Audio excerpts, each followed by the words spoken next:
in reality, the most significant things in my mind have already taken place, leading us to where we are now at 2010, going into the last 14, 15 months before 2012, where there are still things to take place. But those events that took place for me that were my signs, the first was I was shown a newspaper when I was having one of my visitations, and I was probably 14 years old. This newspaper headline stated, "The world goes to Riyadh." Now, I had no idea what Riyadh was, but they wanted me to look at it, remember it. I never even thought to look it up. It just didn't make any sense to me. This was a significant point, and it also was a significant point for an operation called Desert Storm. Because Riyadh was the massing point to go against Saddam Hussein, you see. The other things that were taking place, wars, travesties, illnesses, the AIDS virus was one of them. Another one was, it was a man-made virus that was sweeping the planet. I haven't seen that one happen yet, but I've heard a lot about different viruses that are, people are afraid and need to get their shots, which is a huge mistake if you do. The Twin Towers was a very definite sign. On my botched up birth certificate, there's very little information on there except a couple of notes and the date that I was born. Mother and father's name. That was it. My birth date was 9/11.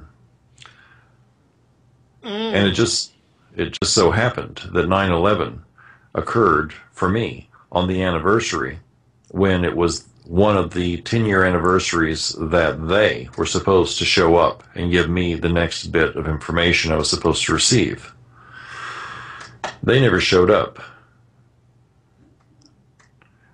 And they haven't since 9/11. The next time they're due to show up is next year. Probably will be sometime in November if they decide to make themselves known to me. So I can see now why you maybe assessing the situation somewhat soberly. Yeah, exactly. Yeah. Well, do you feel that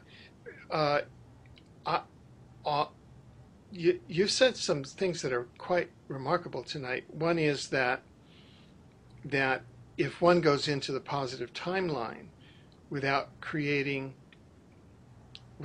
others along, then fairly soon you're going to be living in a hell. In other words, because you won't have created agreement, and people are going to be moving in their version of the catastrophic timeline anyway, because you won't have that mass moving over.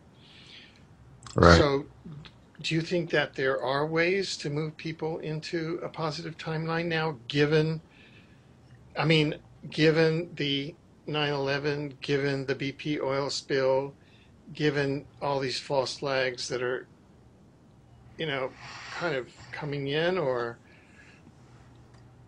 Well, sort of, yeah, sorry.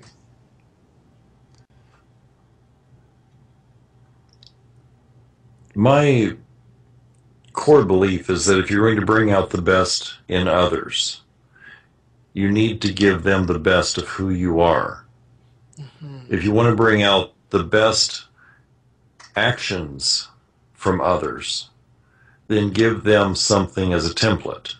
Give them something to respond to that can be responded to in a positive way instead of a debate or argumentative way. Right. Bring out the best in others, in other words. How religion has fractured and um, well, very, very thoroughly, I think, confused a lot of people and given everyone the idea that they have no responsibility towards certain things on this world, that some things are in God's hands. And I'm not proposing a new religion or a new religious understanding, but I am proposing a new understanding for who we are on this world, all people. And that is that we are the keepers of this garden, that we are a part of what the Creator is. And our thoughts and actions have an absolute reciprocal response. We will get back what we put out. And this has been a message that's been delivered to us from hundreds, thousands of years past. You reap what you sow, and so forth. So if we're trying to get the best out of others, if we're trying to give them an idea that something different is very possible, then we have to show them through our actions, not because we say it is, but because we illustrate what that possibility means. We give them something to see. We allow them an opportunity to face that and to merge with it effortlessly. So there is still a possibility, because we're in 2010, and we're just, according to some analysts, I'm thinking of Carl Johan Kalaman and my colleague Barbara Han Klaus. She lives here in Vancouver, and they analyze the Mayan calendar according to the time acceleration matrix. In other words, that they're as you know, that they're coming in now. We're now coming into the period where unity consciousness is being transmitted by the singularity at the core of our universe, and that's transduced through the portal of our galaxy, the galactic black hole, and comes in through the sun, and we're just doing it so that there is possible to have an accelerated transformation in these last couple of years. I mean, just in this last 2011 to 2012, things that in past eras took centuries can now happen in a matter of months because of the acceleration of consciousness.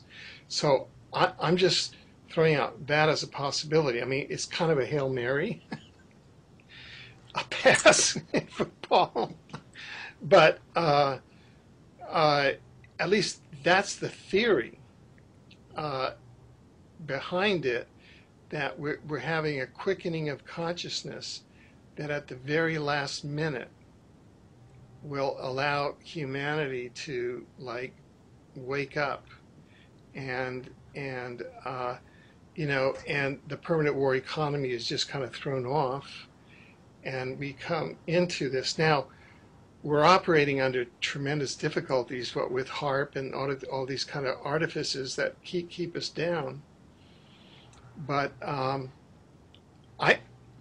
just kind of saying, if we were to be able to present you, Jerry, for example, with a global platform that would be interactive, that would have, would be educational, to outreaches to the population with a specific message that, look, we've got just a few years here. Let's transition over and begin to elevate the frequency of vibration of people's energy fields around the world. Do you think we have a ghost of a chance of doing it? Well, probably a better chance than if nothing were done. Yeah.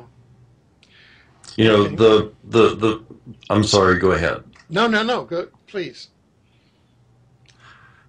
Well, what I was going to say is that where there's a grain of fear, there's no growth and there's no deeper understanding. Well, not you specifically, but folks who have reasons why they can't grow. You mentioned HARP, for example, and I know what HARP does. But there's nothing more powerful than the essence that is contained within your body, your soul. HARP can't do anything about that unless you lose consciousness, lose awareness. As soon as there's a bit of fear or apprehension, then you've lost the game. And that's why I'm saying, if a person is going to truly move through this with grace and ease, and provide this world with another opportunity, add a deeper peace, a more stable way of life, it's going to be because people suddenly wake up to the fact of who they are and what they're capable of doing, the good things. And the way they're going to do that, I think, is because there are those who can show them. And by that example, they'll find it within themselves. I've been doing this for quite a few years. And for the most part, I think the people that I've worked with have realized that. And they move through their circumstances with a great deal more peace and certainty than they otherwise would have. That needs to be something that happens at a much larger scale, however. There's only so much one person can do, one person at a time. But if it gets cascaded out there, if it can be something shown, then I think great things can occur. There's still hope for this world to be exactly what it was meant to be. It's just a question of whether people will embrace that and allow it to occur. Right, right.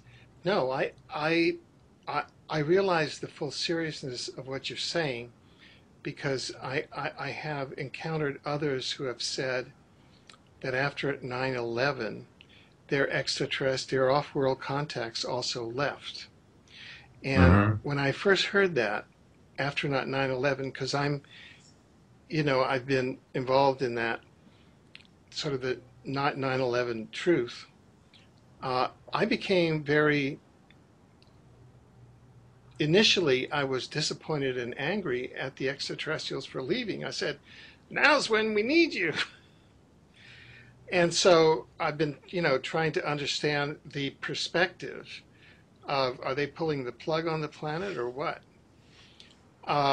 Or are we supposed to, is this supposed to really if we don't want the plug pulled on the planet, we're really going to have to get it together. And yeah, go ahead. No, I was agreeing with you. Yeah.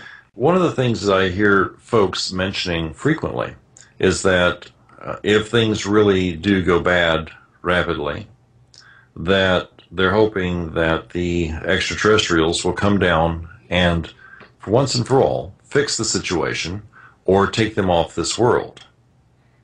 And I can assure you, they're not going to do either of those things. That's not within the scope of what they're all about. The reason why they left was because things were starting to go terribly wrong and it was becoming increasingly dangerous for them. They didn't leave in such a way as to never come back. They just got very quiet.